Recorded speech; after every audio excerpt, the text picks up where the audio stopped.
Miss Jackson here as promised. Today is Wednesday, March 18th, 2020, and I will be teaching my first lesson to each of you from home. Today's lesson will focus on adding and subtracting fractions with unlike denominators. But before we jump into our lesson, let's just review a few important things. What is a fraction? 3/4 is a perfect example of a fraction. Your 3 is considered part of the whole, and then the 3 is also your numerator. The 4 is the whole and also called your denominator. So you have your numerator, your denominator, your part, your whole. Perfect example of part to whole is if one of you asked me for 50 cents and I only have $1. If I give you 50 cents, that is considered part of the dollar. Are you with me? Hopefully you are. Next, multiples. What are multiples? It's kind of like skip counting.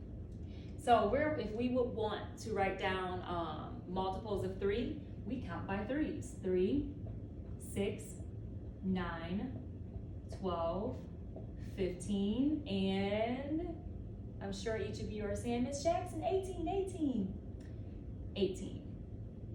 So it's kind of like adding 3 onto each number to get the next number.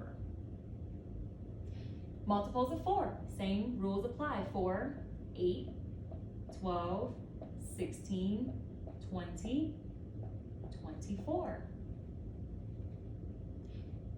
Both sets of numbers are multiples of 3 and multiples of 4. This is very important to remember for the lesson as well. And then least common multiple. What's the least common multiple? You go back to both sets of numbers and you find the smallest number that each set of numbers have in common.